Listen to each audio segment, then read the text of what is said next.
The following conversation is with Tetiana Bondarchuck. Tetiana is a professional baker who works for the Little Moss Baking Program. She started as a home baker, but her passion quickly grew and she started pursuing baking as a career. Now she is a true professional, not only in traditional baking, but gluten-free baking as well. Also, she is a wizard at making macaroons. Tetiana also goes by the name Tanaya, which you may hear me refer to her as during our conversation. Without further ado, here is Tetiana Bondarchuck.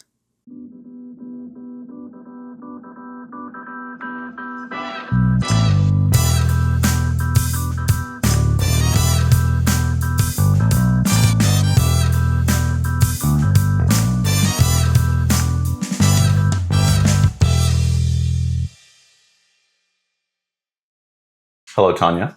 Hello, Owen. Thank you for doing this. So introduce yourself a little bit. Just, say what your name, what you do. So my name is Tanya. So I'm a baker at Little Moss. Yes, we both work at Little Moss together. But we work a little bit separately, so in a galley, and we make sourdough bread. So it was my passion for 3 years. I think the last 3 years I've been doing that. I started from the home kitchen, and then I just got lucky to get Little Moss. It was my favorite restaurant in the area. And I found this advertisement. I was so happy, oh my God, they're looking for sourdough bread. And I love sourdough. So perfect place to start. Yeah, perfect. So the first question I have is, where are you from originally? Ukraine. So can you tell me a little bit about Ukrainian food and also culture? Yeah, it's a big question to talk about it. But mostly, as we talked before, we used to have the bread with all the milk. We love the bread. But our bread is a little bit different from any other bread in US, because we use, our grain is it has less pesticides. So it's more digestible. So we didn't have this problem a lot of people facing now about the bread. Sensitive stomach. And so our food culture is the bread, whatever made from bread. It's pierogi. It's a lot of things made, flatbreads. And we used to have, most of our breads is rye bread, mostly using rye. I love rye. It has this bitterness and it's dark and it's perfectly matches with our national food, which is herring. Herring is the national food? Yeah. Oh, I didn't know that. I don't know why it's Scandinavians. I was going to say, when I hear herring, I think of Sweden or Norway. But herring in our meal, every week. And it's salted herring, just nothing else, with pieces of pickled onions and cucumbers. A lot of our meals is pickles, cucumbers and fermented cabbage. A lot of fermented cabbage. I love it. I think it's superfood. In what form? Kind of like a sauerkraut type situation? Sauerkraut, but here you make it more in the brine, which is more soft. Ours is so crunchy. It's beautiful. It's made with sauerkraut with salt and carrots. That's it. And it just fermented for 2-3 days. And sometimes we add the cranberries. Oh. Yeah, it gives this sourness and it speed up the fermentations. It's amazing. That sounds great. Yeah, I make it here all the time at home. I'm making my first sauerkraut right now at work because we got some cool cabbages from Eva's farm. And I've never made it before. I love fermenting things. I do a lot of lacto fermenting, kimchi, amazing. Blackened vegetables, all these different things. But I was I never made sauerkraut. And I feel that's a really good starting point. But I might have messed it up because I didn't measure the salt. I just poured it in. You don't have to measure it. I'll give you advice. It should be just a little salty than you usually eat. Mm-hmm. Just a little more, but not too salty. Just try it. Just add salt and try it. It should be just a little salty than your usual taste. And that's it. It will be perfect. This my mother and grandmother taught me. Yeah, that's a good rule of thumb. Because I always go by percentages. If I'm going to do lacto fermenting, 2%. And then other certain things are 4%. And then some brines, like a koji brine, that you'd rub on meat is like 10%, which I always thought is like, it's like extremely salty if you just try it, but then it imparts good flavor onto the meat. No, but I think I might have messed it up because it's very salty. The sauerkraut is very salty. Yeah. You'll try. Yeah. And I figured it'll maybe balance as it ferments, but if I added too much salt, it won't ferment. So I'm kind of like, I don't know, but we'll see. We'll see how it goes. Yeah, you have to put the holes inside the cabbage, like with a stick, so it get aerated. It's like 2 times per day you have to put the stick and get the air inside, so the air gets inside the fermentation. Do you ferment, when you make sauerkraut, do you ferment the cabbage whole? Like cut it. Yeah, cut it. So what do you mean putting the stick? You mean you like put all whatever you've done, like you do the cabbage, you put it in a jar. Mm-hmm. So it's in a jar and you press it with your hand so the brine come out. Yeah. And then you cover it with a leaf of cabbage or whatever, maybe cover or maybe just a piece of cloth.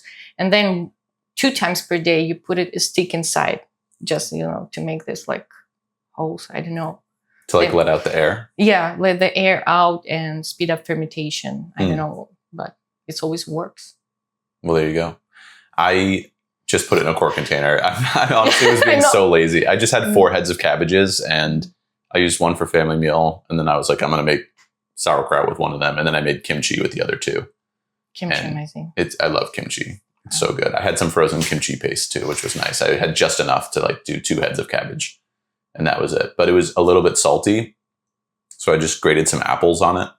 It was very good. Apples. But the sauerkraut should be white. Should be white? Like old. So the cabbage by itself should be old, not young one with the green leaves. It should be like mostly white. Oh, okay. I definitely did it with a young one. Yeah. Young one is good, but not for fermentation. But anyway, you'll try your own. But yeah, I mean, I'm sure it'll be disgusting and I'll probably throw it out. But then I'll try again. That's like what we were talking about earlier. That's how you learn. Got to make mistakes. Yeah. So yeah, like a lot of fermentation foods, rye bread, herring, and caviar. Caviar. Red caviar. Red and caviar. A piece of butter with bread. This is like my favorite. Is red caviar from herring? No. No? No, it's from like salmon family. I forget the sturgeon. Not the sturgeon.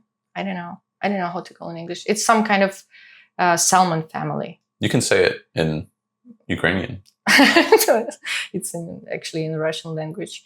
Lasos. I don't know. There you go. You can look that up at home. Anyway, it's the one you have it here. I've seen it somewhere in markets. It should be like big one. Okay. Not like the black caviar you use in Lil Moss. It's like small, really small pieces of that.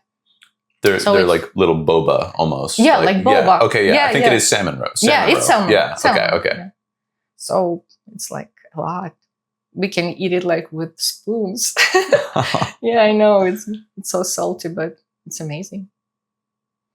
Yeah, and pierogi with different kind of fillings. Potato pierogi, like with mushrooms. You know what pierogi is. Mm-hmm. Yeah, it's like a dumplings. So we can do like fried pierogi. We can do boiled pierogi. A lot of flour, a lot of bread foods. I know.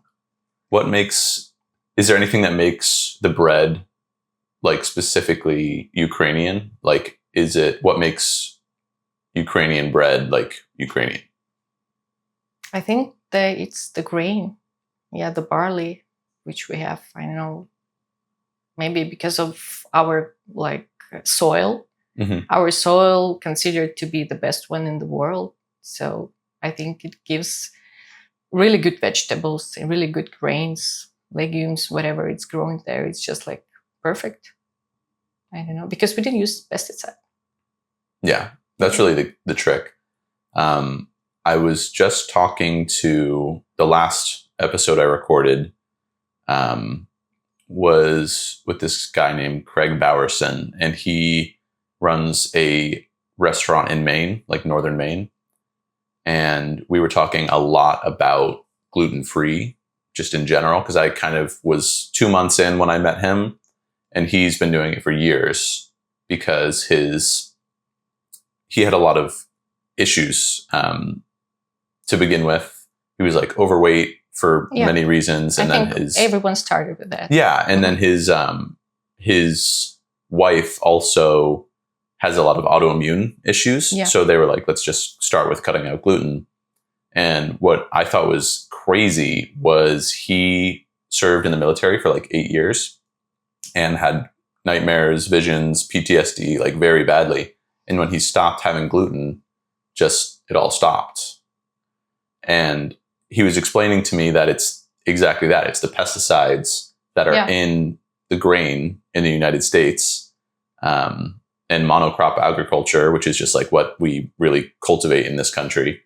And it just was causing like a very specific type of inflammation in his brain. Inflammation. Which was like blocking his neurons and causing all of these literally PTSD and like visions and flashbacks and all this stuff. And it just stopped when he stopped eating it. And I thought that was like mind-blowing. Can you imagine? I can't. It sounds insane, but that was like his experience. And I believe that. Yeah. I have the same. Like I have so many issues. I started with a gluten-free. So I'm making gluten-free sourdough at home.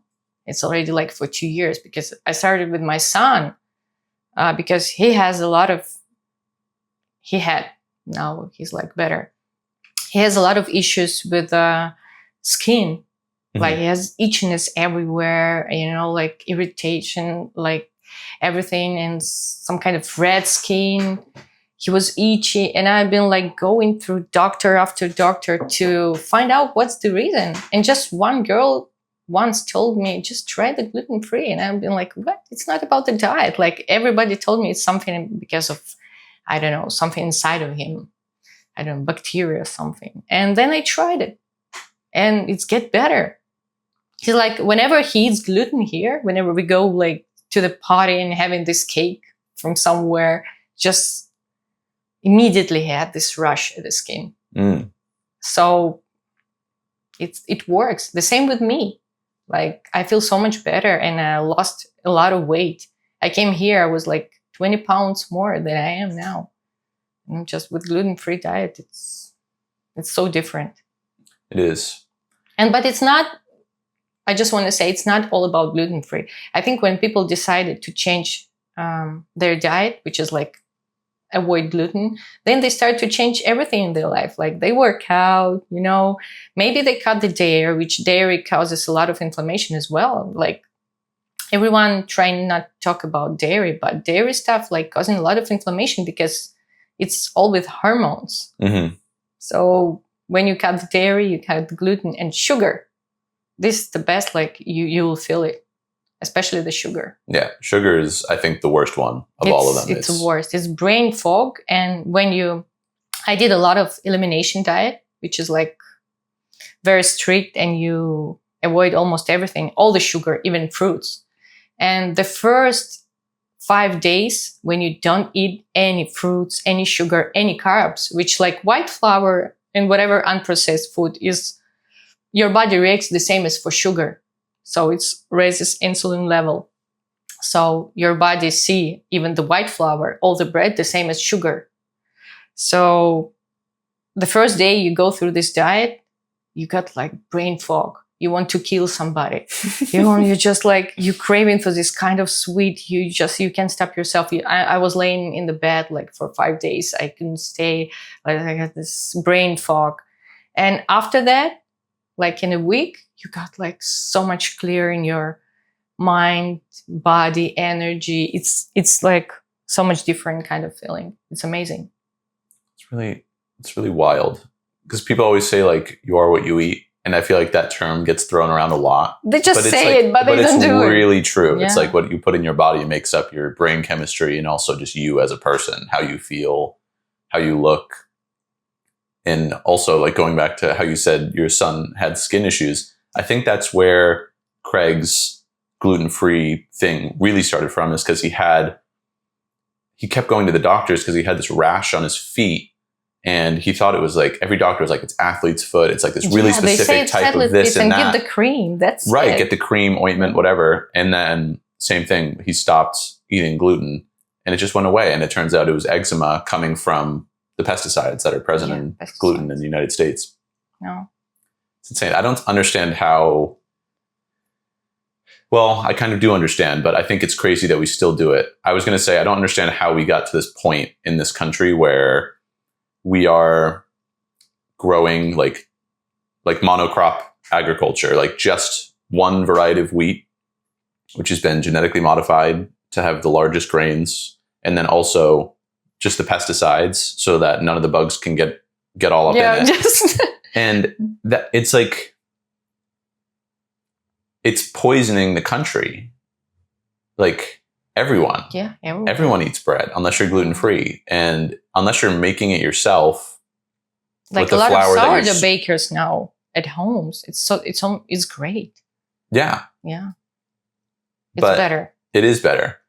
But also, like if you can find somewhere where there's maybe like a heritage flour, Yeah. like where someone's grinding their own flour, which is, your average home cook is not going to do that. No, So then they're just going to buy flour at the store, and they buy the bread flour, which Yeah. is I mean, it's not bromated at least. I mean, but it's still with pesticides, and there's still nothing good in it. So, and there are so many heritage flours now you can buy from the store. Even you can buy the whole wheat flour, which is much better. It's just like, I think there's one rule if you're eating like white, like regular bread. It hasn't be white. It shouldn't be white. Mhm. It should be dark, like the grain. Because when you just, if you have at home your meal, for example, or you have in Lil Moss the meal. So if you grind the grain, so it's not white. If you do it manually, it's never white. So what they do with the flour, so it's becoming so white. Well, they bleach it. Yeah, they which is bleach like- it. But okay, like for example, in Lil Moss, we use not bleached one, but it's still very, very white. It's white because you cannot get this soft bread without the white flour. I don't know, but if you're using it, I mean, so many heritage grain like whole wheat flour, you can use at least. Then you can use spelt flour, which is not that expensive, but it's an ancient grain, and then they don't use pesticides on it. So I think it's the best. It has less gluten. So gluten-free, they can tolerate it. Spelled flour? Spelt, yeah. Okay, I've never heard of that. SPLT. It's like, I'm making bread with a lot of different flours. So I mix a lot of grains, and rye flour, they don't use pesticides on it. And which else? Like, what else flours you can use? Like if you're gluten-free, okay, you can use any like teff, which is really good. You can use amaranth, which I'm using. It's so many like substitutes for the white flour. Is that your favorite one for gluten-free baking is amaranth? No, my favorite is buckwheat. Buckwheat flour? I think buckwheat is like superfood. And buckwheat flour, it could be dark, so you can make your bread. Yeah, this is like, you asked about the Ukrainian cuisine. So the buckwheat is the main dish. It's like our queen of the dishes. We make the bread, we make the porridge of it. We can make the sweet porridge with milk. I think my favorite with like buckwheat porridge with mushrooms. Oh. And our mushrooms is usually wild, picked up. So it's like porcini, I think you call it, like wild mushroom. It tastes like meat. It's beautiful. And so you mix the buckwheat porridge with this fried mushrooms. It's the best dish. That sounds And amazing. we make bread of it. Buckwheat bread is superfood. Buckwheat, it has so many vitamins, which you cannot get, I think, from anything else. But I was surprised when I came here first time in the United States, like, buckwheat? What is that? Like, and some of the farmers, they know, oh, buckwheat, we feed it to our pigs, like or something. Oh my God, it's like, it's superfood. I love buckwheat. So I'm making sourdough gluten-free bread at home with buckwheat and brown rice flour usually. And then just to make a variety, I mix it sometimes with teff, amaranth, and which else I have? Brown rice I already mentioned. So corn, just even the corn, but masa harina. You know the difference between the corn and masa harina? So masa harina is like more digestible and more powerful with nutrients because it has ash in it. It's been treated. Yeah, treated with ash. Or maybe lime juice is different. So I mean, there's so many choices. So you can substitute now, and you not gonna be feeling like, oh, I miss my bread. No, you'll have this bread. Yeah, that I'm glad you told me about buckwheat, because I know about buckwheat flour only from soba noodles in Soba Japan. noodles, yeah. I've never been to Love it. Japan, but we're going next year, and I'm very excited to try some like really great soba. But I used to fall asleep to soba making videos because they're very like soothing, and when they have the big knife and they're going, you know. But I noticed we were ordering food the other day from a restaurant, and they had soba, and it was gluten free, and I was like, but it didn't click in my head like, oh, I should bake with buckwheat flour, because I hear the word wheat and I just assume it has gluten in it, but I suppose it's interesting not. because usually soba, the one you can buy here around, it's mixed. It's not the 100% buckwheat flour, so they mix it with wheat flour. So always look for it, because I don't know why they say gluten free, because I've been trying to find 100% buckwheat soba, but I couldn't find it even in like Chinese and Japanese stores. So they usually mix it with a wheat flour. So be careful if you're I'll be careful. I'll be careful. Yeah, check it. But I think that was, because we were in Market Basket looking for like soba, because we were like, oh, it's gluten free, and then I looked at the ingredients, and they all had wheat. Yeah, it's wheat. Because it's more difficult to work with just buckwheat flour. So they not looking for complicated ways. Mm-hmm. That's what we've been talking about, why you poisoning people here in the United States, because it's a simple way to feed people. And that's it. Like, they can give you a pill to get your pain off, like to take your pain off, but you are the one who taking care of your body. Nobody else. Nobody cares about you, especially doctors, which is like connected to farm. It's not pharma. Big pharma. Big pharma, yeah. Yeah. Not farm, unfortunately. No, it'd be great if doctors were connected to farms, and then they could like, you know, it'd be talk great. about that, but that will never happen. So going back to gluten-free baking, what is, because normally when you make bread, you develop the gluten, and that's kind of what helps it stand up, you know? So how do you combat that? Like when there's no gluten present in the bread, how do you make it still kind of like do its thing? Secret ingredient. Can you guess? Yeast. No, never using yeast. I'm using wild bacteria like sourdough. So my sourdough is just like, so you know how we do this, the sourdough bread in Lil Moss, right? I haven't actually made it. You never, you should. But I see it all the time. I would love to come and work with you guys for a couple of days and just see what you guys do. But I've actually asked Sam to do that, and he was always like, oh, we don't really need any help right now. I'm like, oh, okay. We always need it. Just I would love to help. But yeah, anyway. So we have the starter. Starter is flour, water. That's it. Nothing else. And like wild yeast, which is like when you just ferment flour with water, with the days, it's becoming wild bacteria, which is like so much beneficial for our body. Which type of flour base do you use? Biga, or what was the other one? The French one? French one? Like what you would use in like a croissant. In a croissant? I don't know.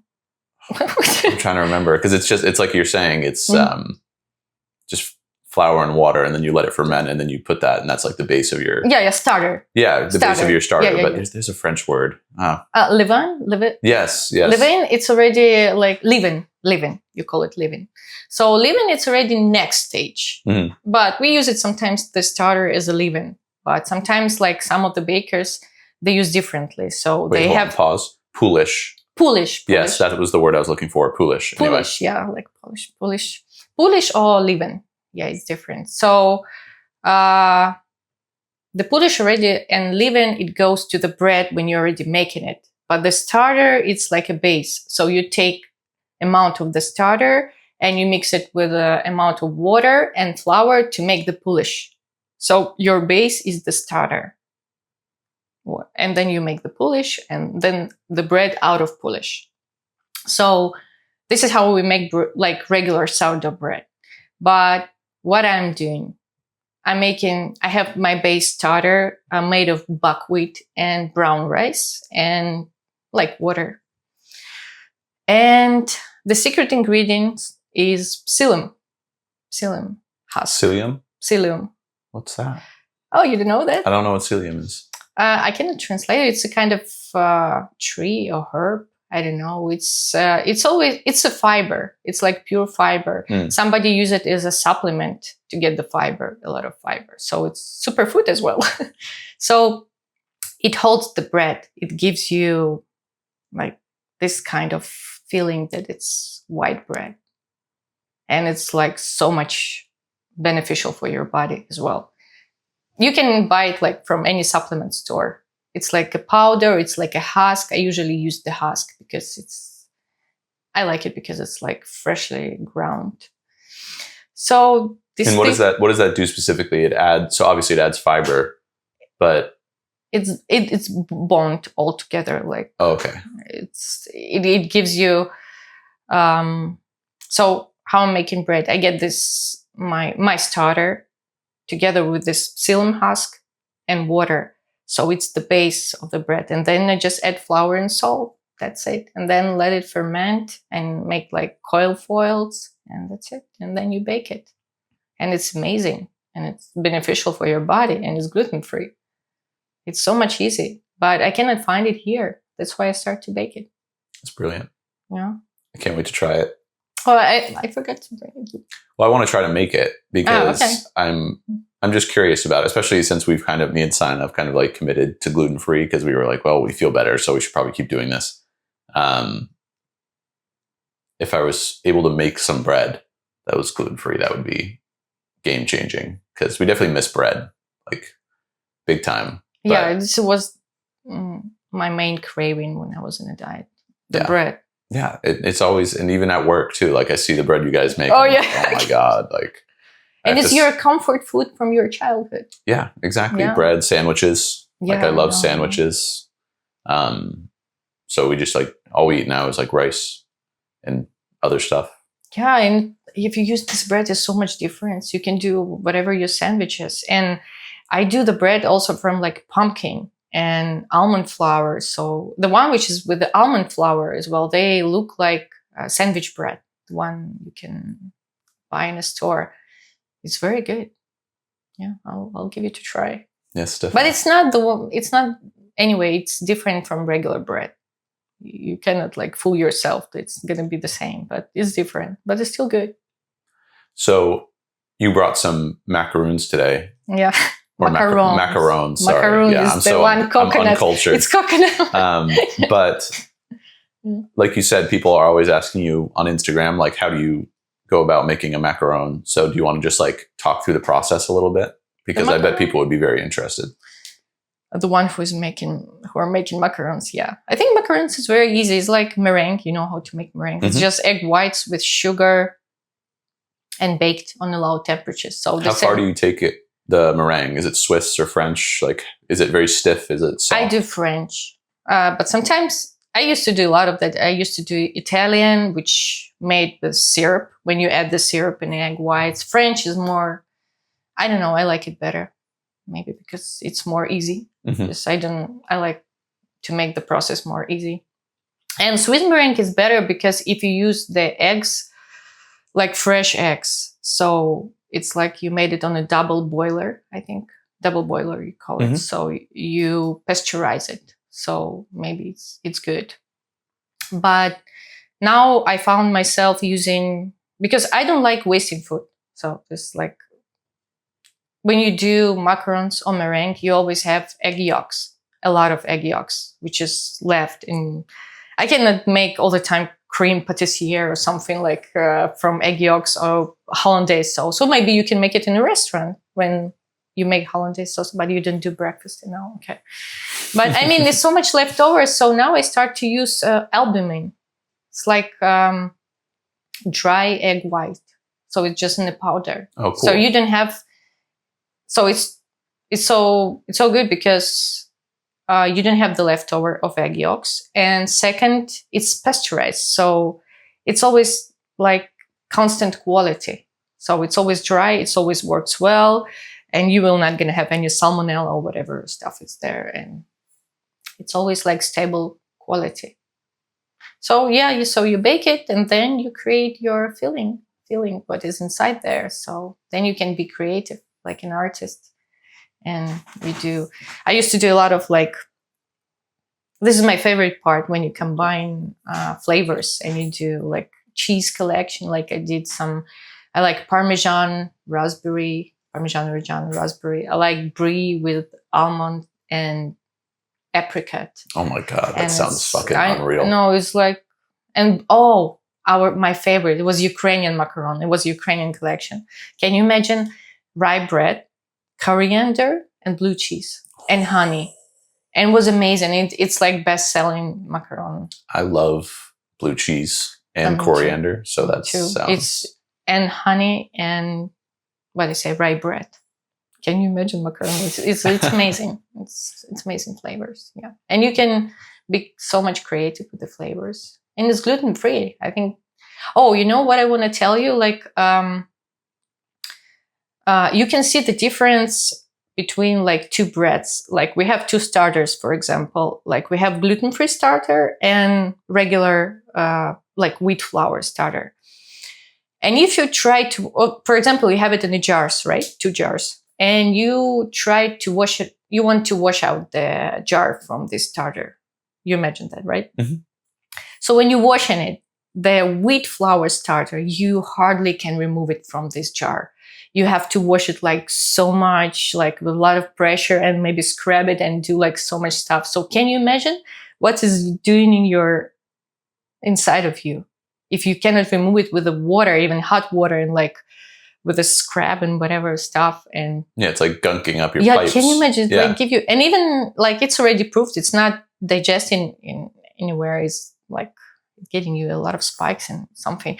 And when you wash in gluten-free starter, it's like easily coming out. It's just washing with water, cold water, and just like going away in the sink, you know. It's interesting. Yeah. I wanted to make a video like of that so people can see. You should. Yeah. Yeah, no, that was like giving me so much. It was such a big insight. I was like, oh my God, I'm not going to eat the bread. Yeah, that's interesting because every time I make sourdough, I'm always kind of like, it's such a pain to clean and you have to wash it right away because if you leave, God forbid, you leave it in the sink and then you're not getting it off. Like it's so much. And can you imagine? Yeah, what's happening in here? Like it's just going to stick the same way. So that's very interesting. Like sourdough is better for you. It's for sure than the regular bread you buy from a store, but it's still from the white flour. I mean, but it's better than the bread from the store. So it's still good. Hell yeah. I'm going to just look at my notes real quick. Yeah. We get distracted, right? No, but that's the whole point. I write these just as like talking points, but I try to look at it as little as possible because I like to just talk. Like that's really the whole on the flow. The whole thing. We talked about all of these though. That's the things I write down like what I want to talk about, and then I notice like half an hour, and I'm like, oh, okay, we talked about everything. But let's talk about coffee because you brought. I mean, you guys can't see it; it's off camera, but it's. She brought a pour over set, a fancy mug, and everything. We ground our own beans just now. Normally, I just give people cold brew out of the fridge. Yeah.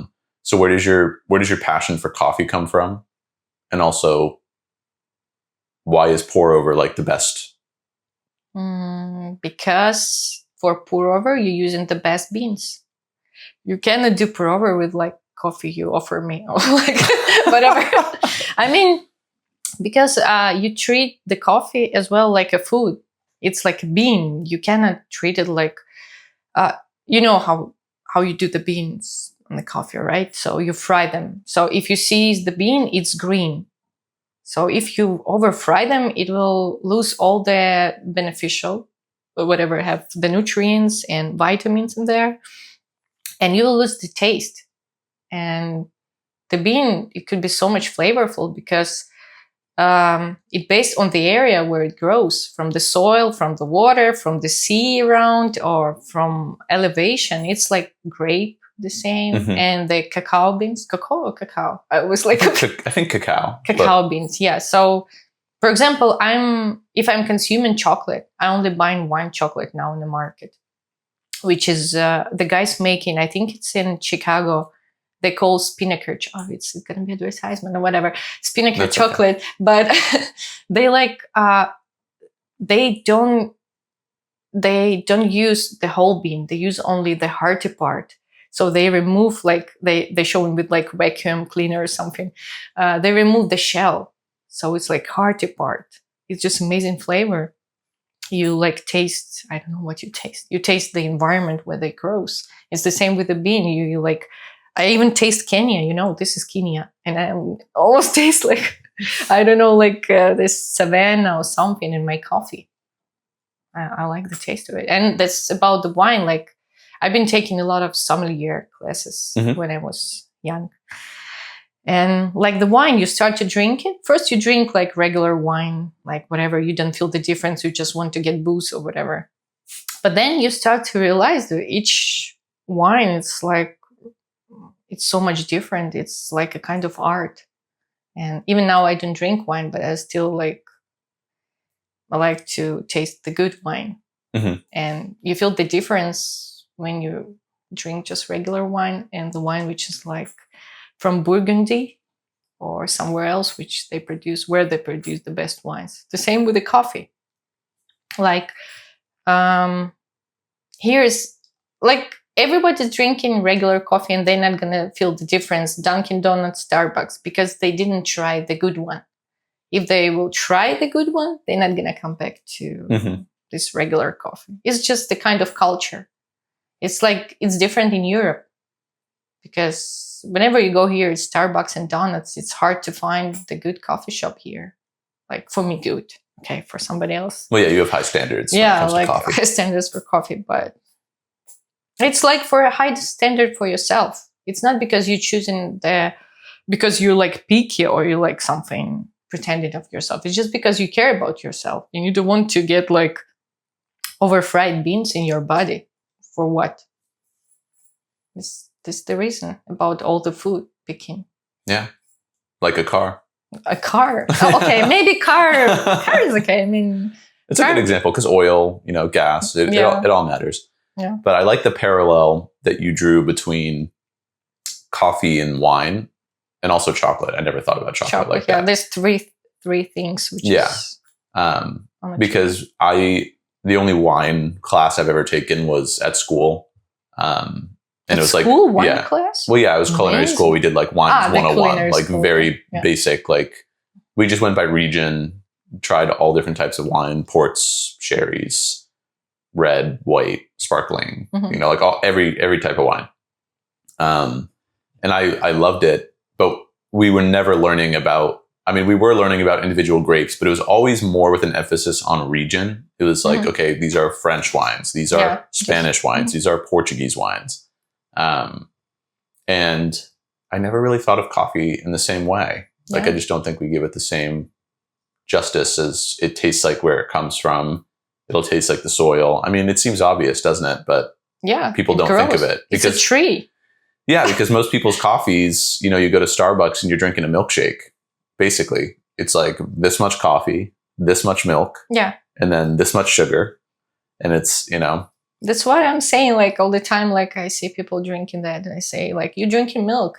You're not drinking, you're just drinking like milk with coffee flavor. You're not drinking coffee, but it's okay.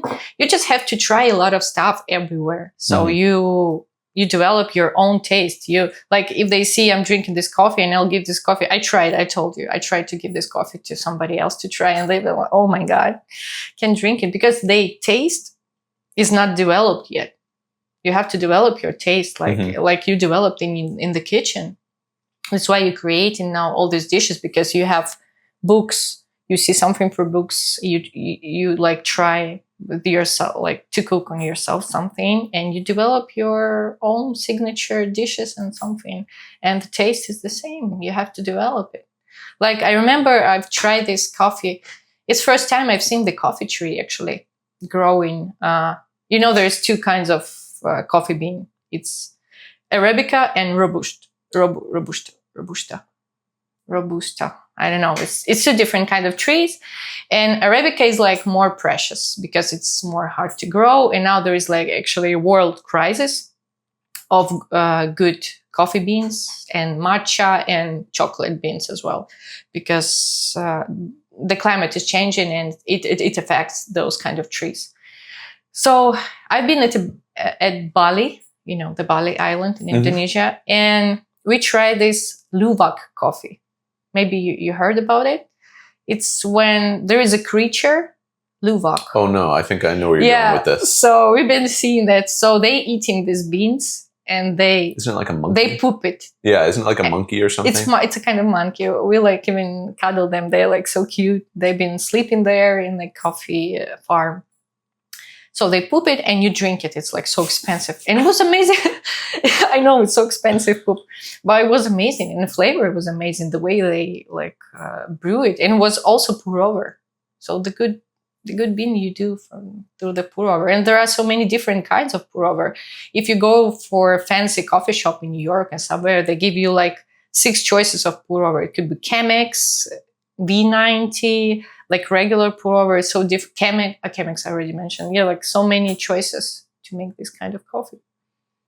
Who do you think was the first one to go through the monkey poop and then drink coffee in the made history. from the beans? Yeah. I don't know. He was so desperate. He must he have was been so desperate for some hungry. coffee No, or something.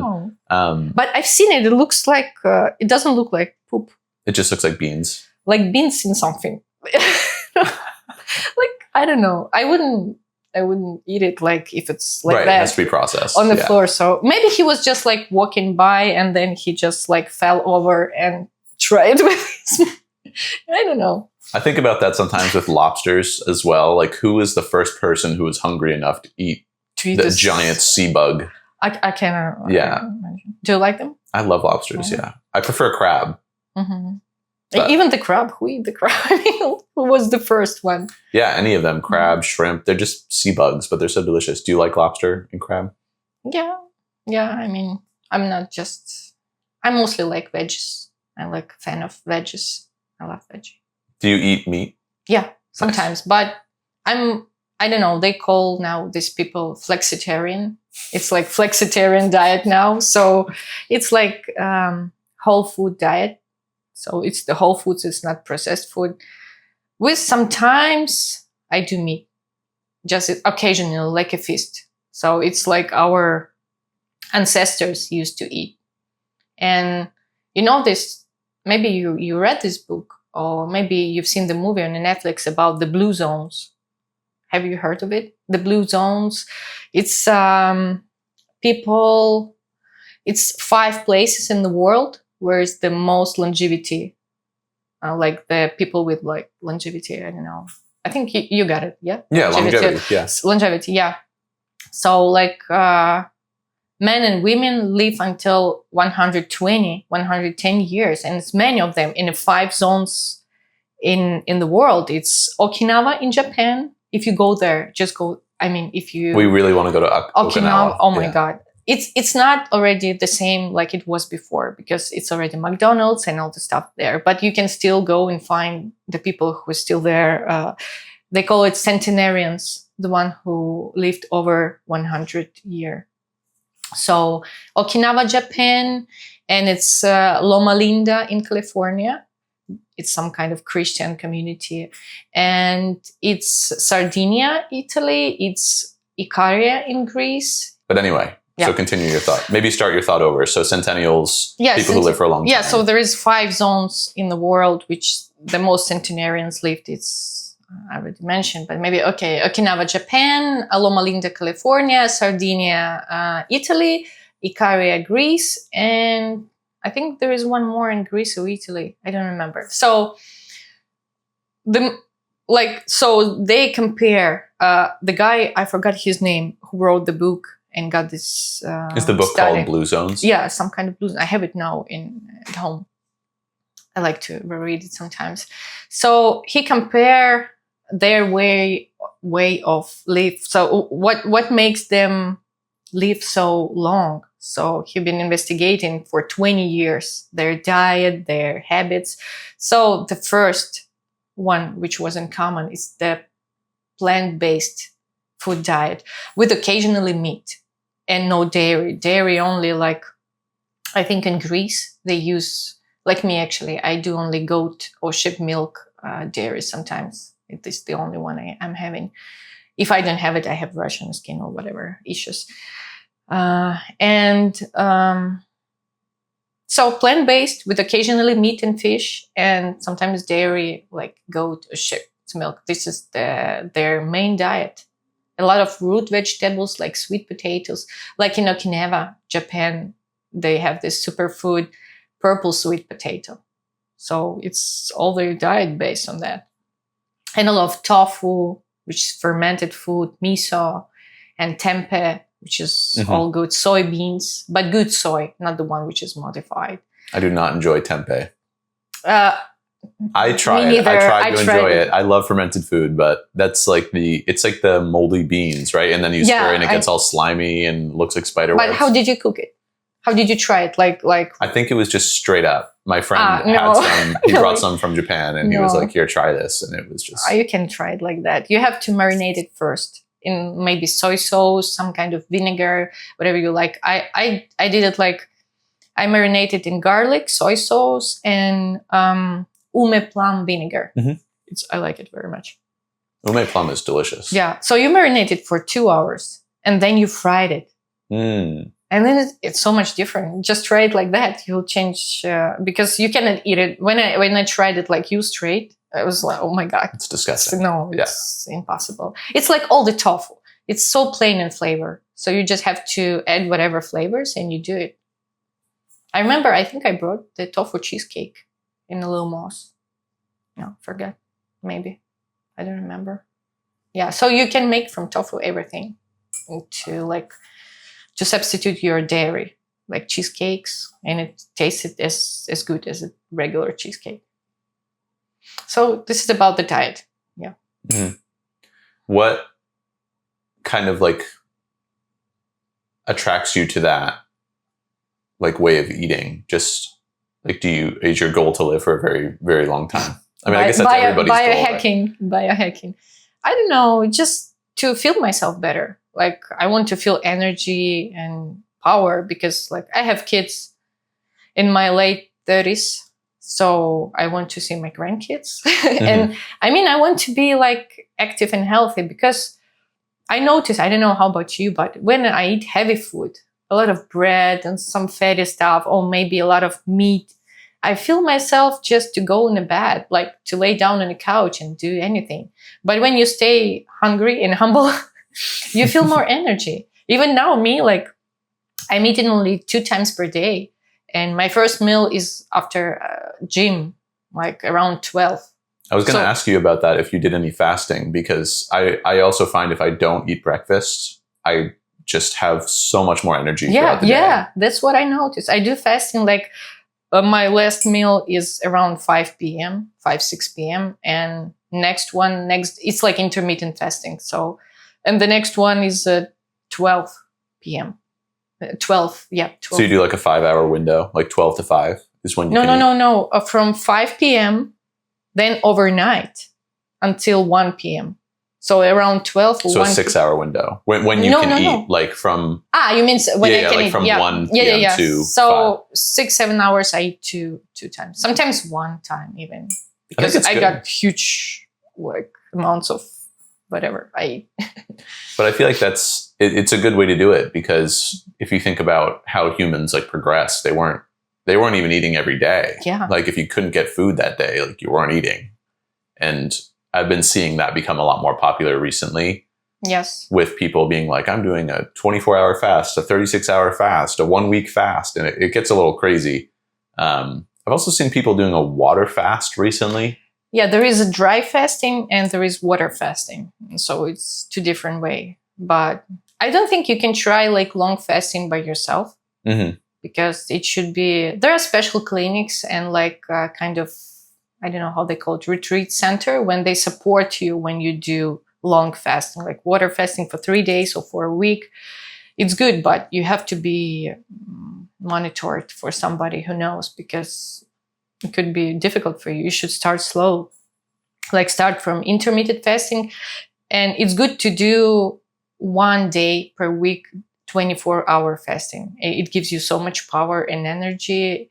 And you know, like as you said, when you're hungry, you feel more energy. You want to do stuff. You want to, even when you're hungry, the hungriness gives you motivation to live, even like to cook or do something. But when you're already full and have been eating like a lot, you don't want to do stuff. You just want to lay down, relax, you know. I definitely feel that. Whenever we used to go get breakfast at Little Village Cafe just around the corner. I know Little Village. Yeah, I love it there. Their food is It was great. the best pancakes or crepes with blueberries, I remember. They do some good stuff. They do like, we've had like cheesecake pancakes, and they do all like breads. Yeah, all bread. But we would go there and I would get like a sandwich or something, and then French fries or whatever. And then we'd come home on the weekend, like we'd go get breakfast and we'd come home and then just go back to bed. Like we just lay in bed for an hour, and then your day is ruined. Like you just have no energy, like just feel lethargic for the rest of the day. And it's terrible. But that's true. If you go, you wake up and you go before you go to breakfast, go for a hike for 2 hours, you'll feel so much energy. And I don't think you're not going to be overeating even after that. Yeah, well, now we've kind of switched it up. So now when we go there, I get like 2 eggs, maybe some avocado. Yeah. And like some corned beef hash, because I like corned beef hash. And then it's like... It's good. It's protein. Yeah. And then, I mean, it's probably high in fat, a little high in fat. But it's a little bit. Cholesterol. Yeah, that's really what I'm struggling with now, is like lowering the fat in my diet. Because I did the math the other day. And so I work pasta at Little Moss. It's so great. Oh, thank you. I appreciate it. I spend all my time making pasta. So, but it's actually kind of funny because I don't eat gluten, but my whole life is surrounded by bread and gluten. I'm baking sourdough bread, but I'm not eating it. Yeah, exactly. So like lately, I've been eating it, and then now I have skin rush, but I'm not gonna come back in. Same situation. Yeah. But so I'm a big believer in like taste. Like you have to taste on the line and just keep tasting and make sure it tastes nice before you send it out. Because how are you supposed to know if it's good or not? But sometimes I sell like 30 or 40 pastas a night. And then in the summer, sometimes I sell 80 pastas a night. So if I'm tasting every pasta, 1 tablespoon of butter is 100 calories. And then I taste every pasta twice minimum, because I taste it once, season it, taste it again, sometimes even 3 times because I can't get it right. And it's like, if I'm having, a 1/4 tablespoon of butter every time I taste it, it's 80 pastas, 2 tastings, 160 divided by 4. It's like, that's how many tablespoons I'm having. It's like 400 or 500 calories of just straight butter. It's just tasting. Just from tasting. And I'm kind of like, I had this epiphany this week, and I was like, how am I going to combat that? Like that's a whole meal that I'm having that's just fat. Like, how can I reduce that? And then everyone's like, oh, just spit. And I'm like, no, like not on the line. Like, because we're cooking for people. You can't just be like, it's not like wine. Like, you can't just spit. I want to tell you, like, we've been doing the wine tasting. You just spit it.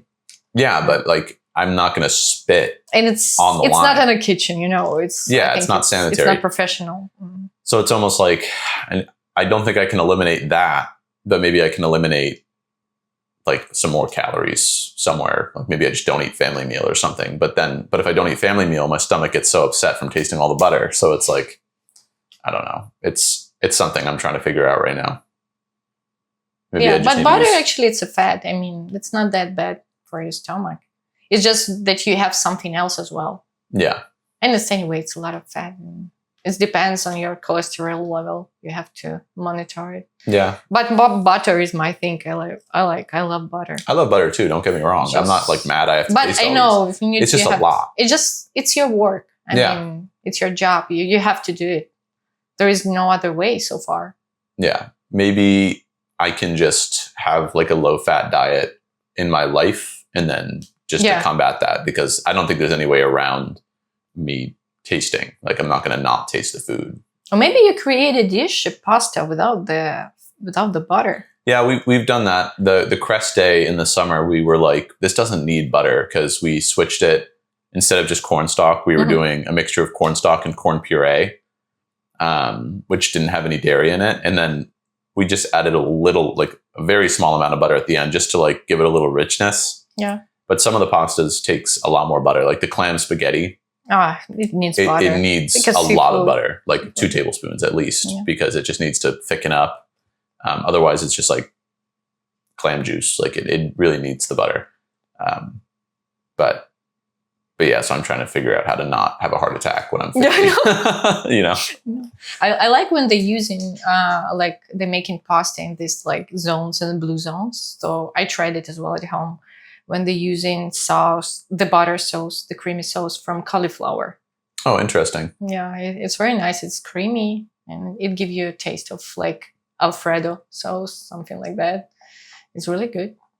And it could be colorful because you can have like purple cauliflower, orange cauliflower with so many, and you can like play with the colors as well. Beautiful. Yeah, I'll have to try that for sure. But Maybe we can do like a vegan. But the taste Alfredo. is not the butter. Yeah, that's the Just thing. butter. There's no like replacement for Nothing butter. for That's the butter, thing. unfortunately. Yeah, nothing is as good as butter. And It's I just tried perfect. many brands which on the market, which like substitute for butters. They have like made from coconuts or whatever. It's in the market, but it's not. Oh. No, Butter it just gives it that perfect shine. unfortunately. Yeah, no, Yeah. it's just amazing. And especially with the caviar, like I can't. Bread, butter, and the caviar. This is like my comfort food. I know caviar is. I wish it wasn't so expensive. Yeah, I am not eating it now like a lot, but I think the last time I ate it was the black caviar in Little Moss with the tater tot. It's amazing. It's very good.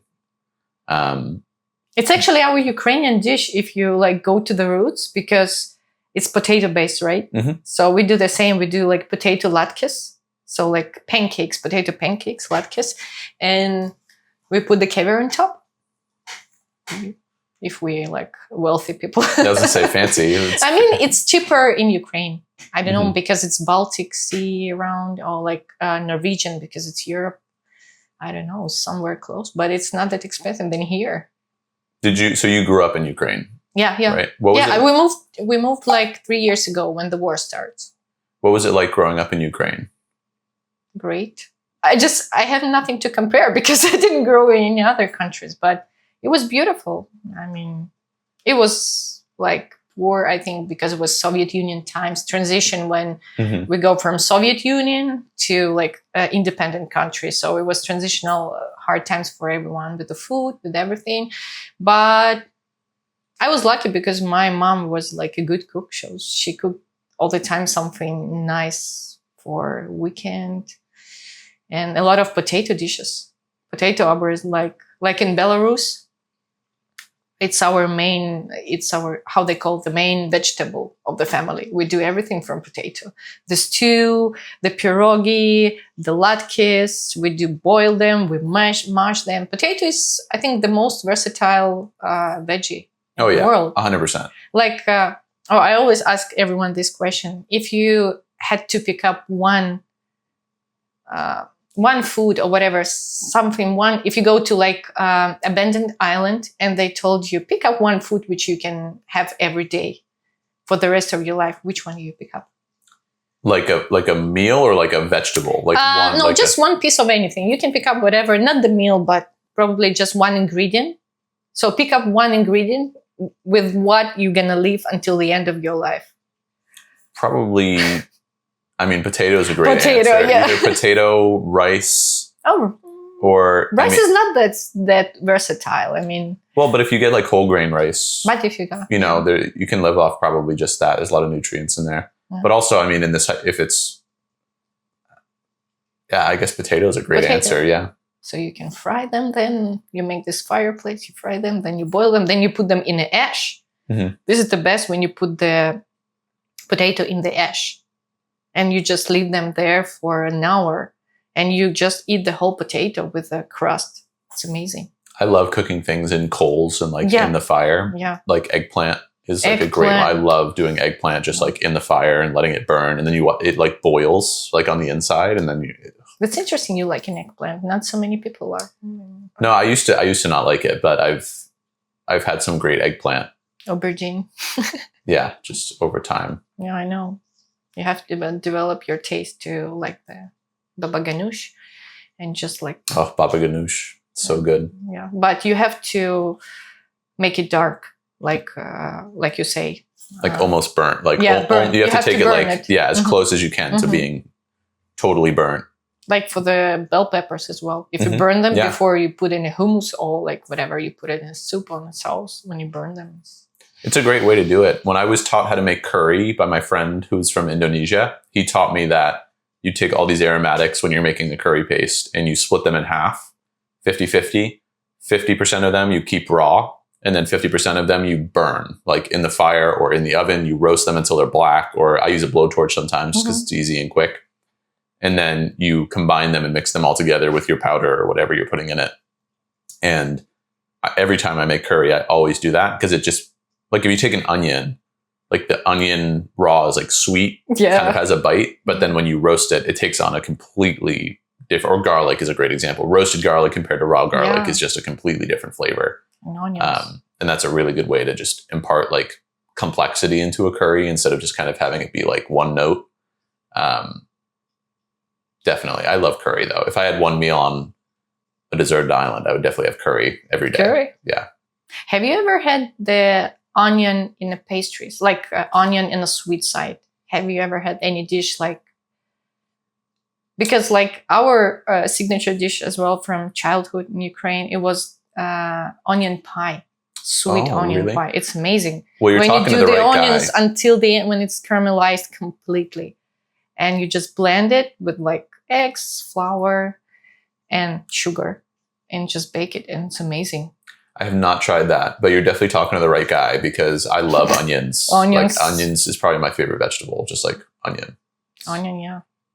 You just can't live off of onions. It's not a lot of nutrition. But do you like raw onions? Mm-hmm. Really? I like raw onions, caramelized, pickled, fermented. I can eat the raw onions. Oh, really? That's my favorite raw onions is like on like a hot dog if I was going to like go just to the baseball raw game. white onion? Yeah, just chopped. No, I can't. Nice. Delicious. Just in the smell after it. No. So good. Just crunchy and sweet. It has to be a good onion though. If it's red. like Okay. If it's red, red onions are good too. Yeah, red I can eat. I like the white ones raw too. Oh my god! And your girlfriend liked it for sure after. Yeah, definitely. My breath. The smell, yeah. So you don't have to answer this if you don't want to, but I'm just curious because you grew up in Ukraine, and I know we're coming to the end here. But what do you think of what's happening in Ukraine and what's been happening for the past 5 years? Like, how do you feel about that as someone who grew up in Ukraine? 3 years. Like actually not even 5 years. So I grew up in a part which was closest to Russia. So we speak, like my family and I speak, like Ukraine divided mostly on the east part, like in western part. And the one eastern part, close to Russia. Eastern, yeah, close to Russia. So I've been growing up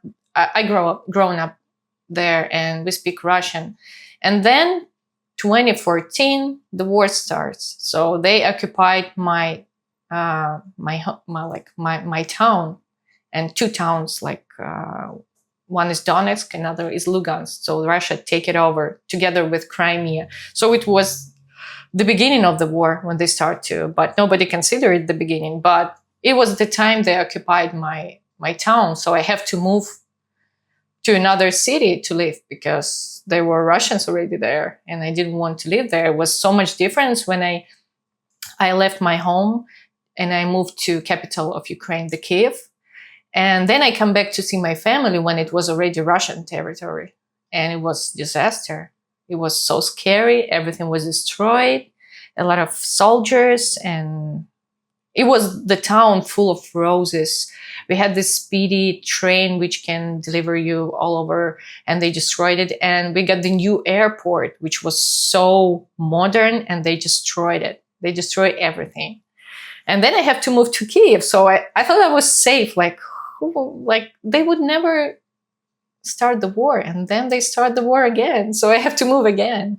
And I was just having my second baby. I just gave birth to that, and the war started just right, like close to my house. It was bombed. So I had to pick up whatever I can pick up, take the car, and we left. And you came here? Yeah. Oh, first we go to like through all the country, through like 2 days, just traveling through the country. And at the border for 1 day, we've been standing winter time with infants. It It was scary. And we got to Romania first. We lived there for months because we didn't know what's going to happen. Like, is it for real, or Right, should we come back home? Yeah. Or so we've been waiting, and then there was nothing happening. So then we moved to Austria. So we lived a little bit in Austria, in Vienna, because our brother was there. And then we decided, so nothing happening. The war is still going on. I cannot come back with the kids. So we moved here because I have family here. So now what's happening, and it's still happening. It's just he wants to take over his eastern part of the country.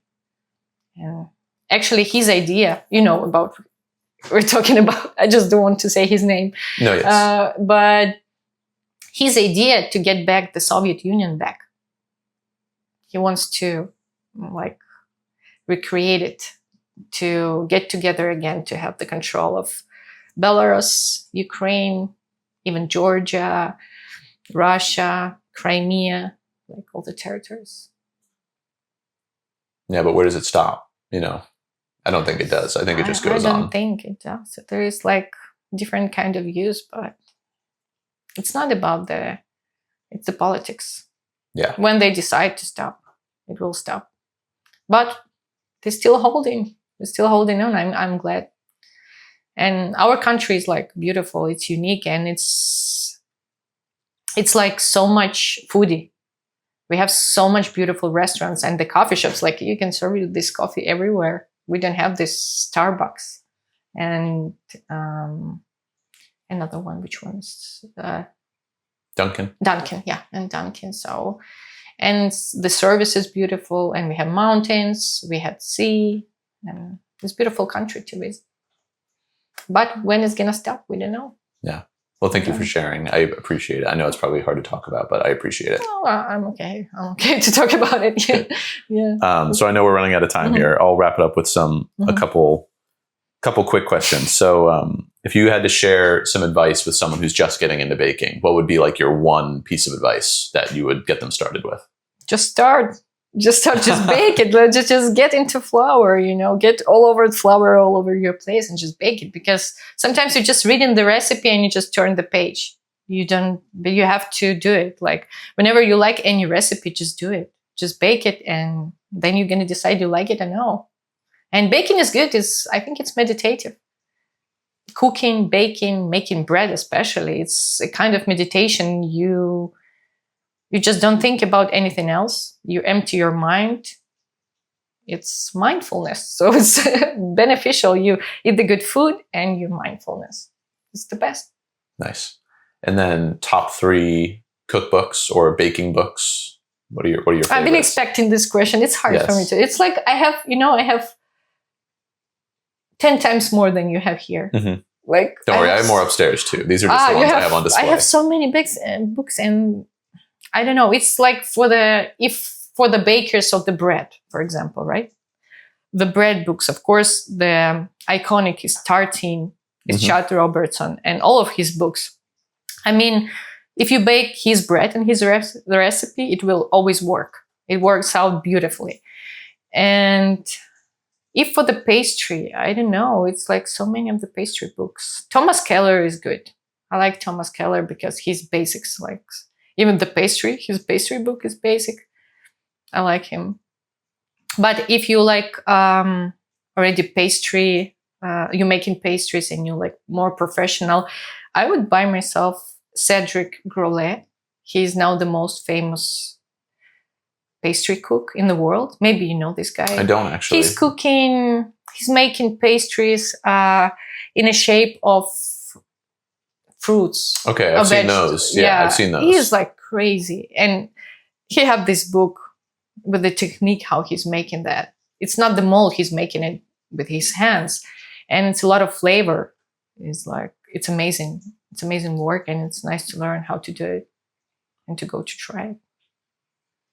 Nice. Yeah.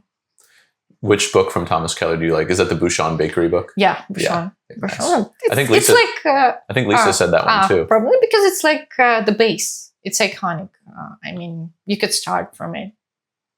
You can start from YouTube, but I think Thomas Keller, Bouchon, and Thomas Keller is Alice Water, Thomas Keller. They like Alice Water. She's original, yeah. She's farm to table. Mhm. Yeah, I read. I watched this Netflix series about 4 iconic chefs. Have you seen it? Oh, the new one. Yeah, I think it's Chef's Legends. Table. Yeah, Legends. Yeah, Oh, I haven't watched it. I don't watch amazing. anything. I would never think even about Jamie Oliver. Jamie Oliver was for me like, I don't know, maybe some kind of TV showman, something. But when I like get to know him through this Netflix series, he was giving so much nice nutritional programs to the schools. He did so much work like in developing good food for school, because it's a big problem even here. Mhm. Look what they eat in school. You don't have kids now, but No, but I grew up in these school systems yeah, not so long ago. So. and I've been talking to the guys who's been growing up and taking this food at schools. It's just like all the time pizza and some kind of French toast sticks. carbs, hot dogs, carbs, fried chicken sandwich. Yeah. There's just no shit. Just garbage. Just garbage. Yeah, chocolate milk. And it's like, if someone can get into the system and change it, it would be like, it would be the best person in the world, because it starts from education from kids. Mhm. When you know about the food and you eat this food from your childhood, it's going to be much better for you to change it to the healthy diet when you're grown up. I saw the ads for that, the Chef Table Legends, and I saw it was Thomas Keller, Alice Waters, Jose Andreas, and then Jamie Oliver. And I also kind of was, I was like, Jamie Oliver. It's an interesting choice. That's why. Because if you're going to go British, it's like there's so many incredible British chefs. Personally, I would have chosen Marco Pierre White. I know. He's a legend. He's like a that. legend. But I don't discredit Jamie Oliver at all. I know he's very talented. And doing great stuff. I'll have to watch it though, because I feel like I just don't know a lot about him. That's what I felt. Like, why he's there? Yeah. Then I watch it and I like, oh my God, he's amazing. Yeah. I mean, maybe he's not the iconic cook, but he's like in the right direction, and he's doing a lot of things for community and for the country, like to change the eating habits, like in British population, because they're overweight. There's so much obese, especially like the kids. Mm-hmm. It's very sad. Yeah, but it's good they changed it, so it's not sad. I was very lucky to do this with David Tanis when we did the dinner, and he came and sat and we talked. Mm-hmm. He was amazing. But I actually did not know that much about Alice Waters. It was just a name I never really heard that much. Oh, you never heard of it? No, well, I had heard of her, but I didn't really know how important she was. And then leading up to me talking with David, I did like a ton of research, and it blew my mind how California cooking progressed. Yeah. And also it made me I already love Thomas Keller, but it made me appreciate him even more, because I forget her name. It might be the wrong name, but I think it was like Heather Brown or something in the 20s or 30s. Again, might totally be getting that wrong. Sorry. But she kind of was like the OG California chef, and like using local produce. And then and then Alice Waters, obviously. And then David worked with her. And then there was one other woman who owned the French Laundry before Thomas Keller. Oh, I've heard of it. I forget her name. Mm-hmm. I'm sorry. This is a time I wish I had a producer to like look it up. But tell us something. Yeah, sorry. But then he like acquired that restaurant from her and like made it his own. And I just like California cooking is just, and now I feel like that's kind of what we're doing at Little Moss. Like it's the same mission statement. Like we're just using stuff to table, as close as the restaurant as we possibly can, working directly with farmers, and just like simple food, nothing too crazy, just trying to put it on the plate and make it delicious. But it's more easy in California. Yeah. I've been living there for like 3 years before I came here. Mm-hmm. It's the food from farm available there almost through the year. Here's more difficult. Like what you're going to give in December. Right. You have just squashes, onions, and garlic, which is on your basement. Beets. Yeah, carrots. Beets. Yeah, carrots. But still good. That's actually what I'm doing this week, is we have so many beets and carrots, and that's... My favorite. Beets. Beets is the most... It's our cuisine as well. Everything from beets. We made so many beets. It's always on my menu.